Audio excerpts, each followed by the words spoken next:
Good afternoon, Medina. So, nakikita niyo ba guys yung Medina?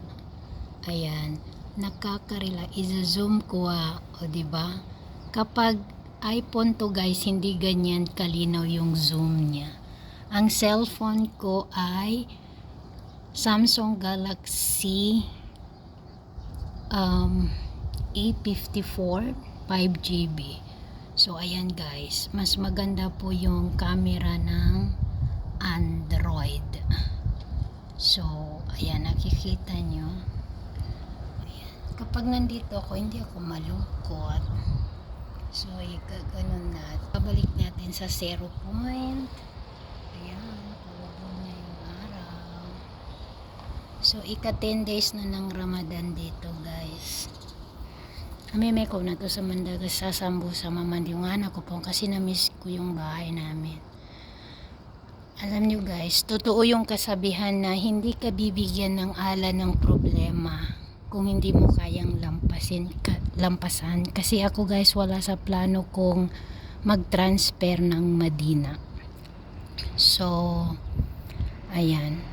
Bumalik lang ako ng Saudi para matapos yung bahay. Kasi lahat naman tayong mga babae, ang dream is magkaroon ng sariling bahay. In the end, yung bahay na pangarap ko, ibang tao yung nakatira. Sana all.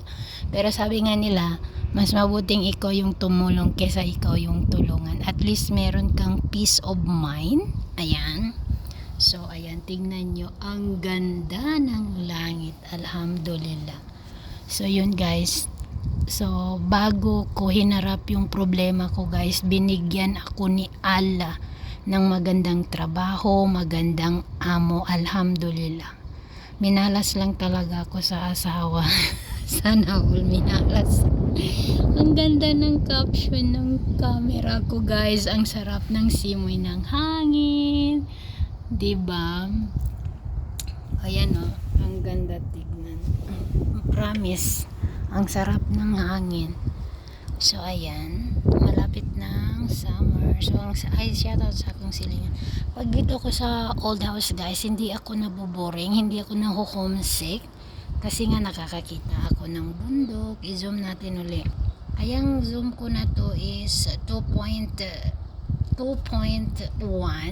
Ayan. So ayan. Nakikita nyo malinaw pa rin ang mga building.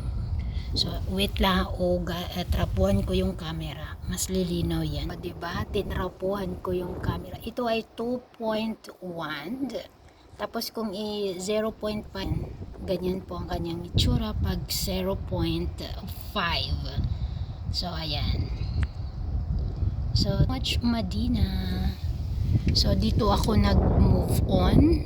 Actually, bago pa naman ako makapunta ng Medina, naka-move on ako. Bago ako umuwi ng Pilipinas, hinarap ang problema ko sa family problem, naka-move on na ako, buo ako.